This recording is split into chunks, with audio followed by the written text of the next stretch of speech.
False beliefs, that's kind of what's going on, is it? Or here's what's going on here in the CIA, admitted by William Casey, an enormous box of lies to box people in to disbelief. I don't think they are scaremongers. I think they are actually right, because we are facing now this situation in which there are so many people who can self-radicalize at home, and we will not even know it. One of the attackers, Ibrahim El-Bakraoui, was picked up as an extremist in Turkey last year and deported. Authorities there say they told European security officials he was a risk. Oh, he was a risk. He was in Turkey. He was radicalized, and no intelligence agency knows anything about this. No matter how much spying goes on, they can't figure out. A massive heart attack. In France, the police have arrested a French citizen suspected of planning an attack in that country. The man is accused of belonging to a terror network at a high level. It's unclear if there is any connection to the attacks in Brussels. And late today, 6 people were arrested there in a series of police operations. Our Jeff Semple is in the capital tonight, where a city is tense following this week's losses. Jeff? Robin, Belgium has just lowered its terror alert level from its highest to its second highest status, but authorities warned that the situation remains grave and another attack is possible and likely. New video reveals the awful aftermath of the Brussels airport bombing. Broken bodies, scattered and stunned, helplessly waiting for the ambulances to arrive. 20-year-old Fanny Klein was one of them, her head and hands badly burned. It sounded like the end of the world in 1 second. I got up and I got out as fast as possible. Police now believe there were 5 attackers. 3 blew themselves up, but 2 others may have escaped and remain on the loose. One captured on airport security cameras. The other reportedly matches this computer-generated image, seen inside this Brussels subway station carrying a large bag moments before the blast. I burst into tears. I was trembling and I just said, I want to go home. Canadian Jeannie Keogh works across from the subway station. She says when she closes her eyes at night, she can still hear the sirens. For me, definitely there is the reality that this can happen and will happen again. And I hope it doesn't happen in Canada. Evidence is mounting that the men responsible for this are part of the same ISIS terror network that launched attacks in Paris in November and have direct links to Salah Abdeslam.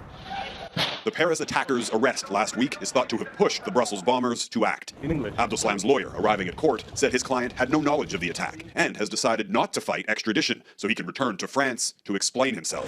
European justice ministers called an emergency meeting after Turkey revealed one of the bombers was arrested near the Syrian border last June, suspected of links to ISIS. He was deported to Europe, but then released. that revelation prompted the Belgian Justice and Interior ministers to offer their resignations, though the Belgian Prime Minister refused to accept them. But there is a growing consensus among European leaders that while terrorists are crossing their borders, clearly intelligence is not. Jeff Semple says that intelligence is not crossing into the authorities, but yet we're still pushing for them to protect us from all this chaos, order out of chaos. Who's your secret society handlers and who's the deep state directives doing here? Le métro était pour moi une proie facile ce jour-là et j'avais effectivement quelques craintes quant à la prise de métro ce jour-là. Presque comme dans un cauchemar. On craignait que l'événement n'arrive et évidemment il s'est produit. Notre rame était juste à côté de celle dans laquelle l'explosion a eu lieu.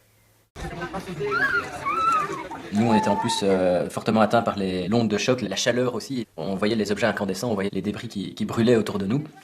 Notre situation était beaucoup plus chaotique. On savait difficilement sortir de la rame de métro en passant par les portes parce que tout simplement on n'a pas réussi à les ouvrir. Donc on était obligé de sortir par les fenêtres. Mon premier réflexe c'était échapper de cet enfer à tout prix. Et en même temps, j'avais très peur. J'ai vraiment cru mourir.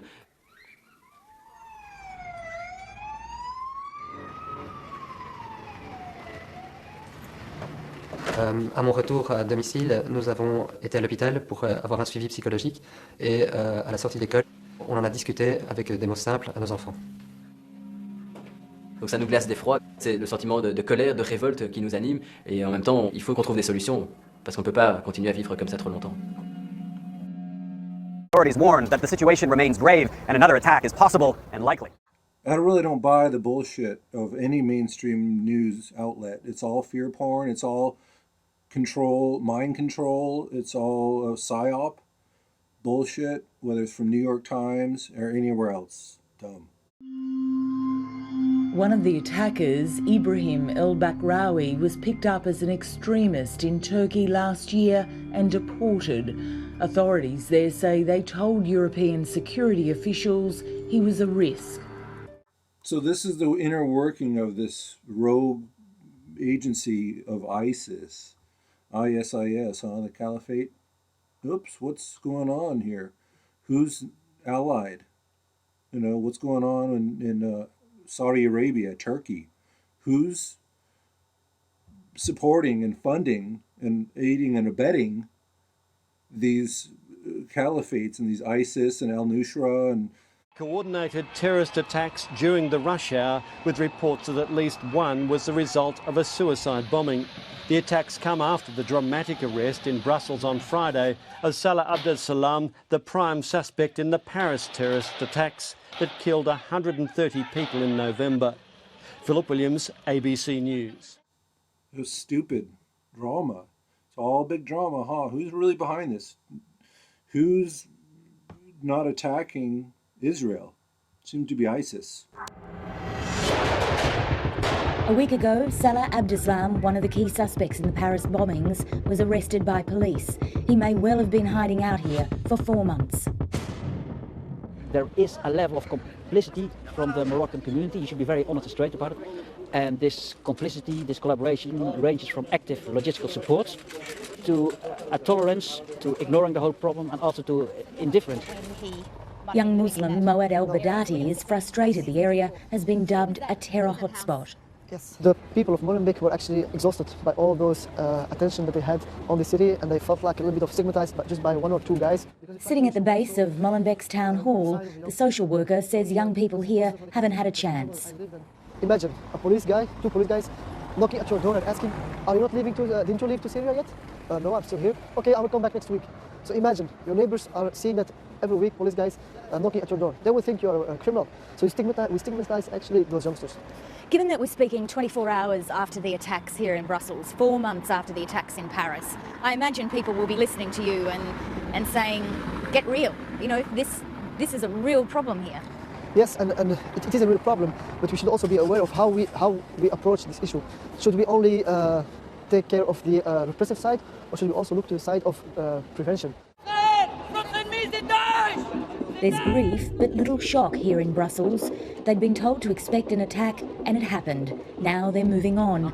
Europeans attacking their own in the name of a foreign organisation is a trend they expect to continue. I don't think they are scaremongers. Scaremongers, so it goes something like this. There's a lot of handlers and liars and agendas and deep state and fear porn that's trying to take your rights away and separate you from reality. I would say so. Spain, so did London, so did France. If we go to the strength. So obviously, whenever you miss one as a security service, you're blamed for it because it's your job to protect people, right? And I think Belgium has been subjected to a fair amount of Belgian bashing, not least by some European media. Brussels is not one city, but 19, each with its own administration, with the added complication of being home to the EU headquarters. Some of them don't speak the same language, so you've got problems from distributing water to picking up the trash sometimes. So obviously you're going to have problems with coordinating security services, intelligence services and the police. And this has been the problem, and this has been the reason why some areas of the city have become what we call terrorist hotbeds. The latest district to feel the heat of police operations is Schaerbeek. It was from here that the Brussels attackers piled into a taxi bound for the airport. You start realizing that life is not as it used to be. But, on the other hand, you can feel that people try to keep on living, Nicolas Bruyère works with migrants and refugees here, insisting it's no different to any other neighbourhood. But isn't it the reality that these suburbs, Schaerbeek and Molenbeek, these are the districts where terrible, tragic attacks were planned? I know, it's hard to understand, but I think there's a big part of responsibility to be held by the local authorities as well. Why? Because it's a model of integration that didn't work. Camino Mortera Martinez says the terror threat within these communities can be tackled. Brussels may be dysfunctional, but the EU doesn't have to be, with structures in place like Europol, cross-border databases and DNA collections. And we've got all these tools that we could be using in a much more efficient way, but that we don't necessarily use very well, because intelligence services, for obvious reasons, are very reluctant to cooperate at a European level. They prefer to talk bilaterally with each other because they don't trust each other. But lives are depending on it, and the challenge facing not only Belgium but the whole of Europe is only going to grow.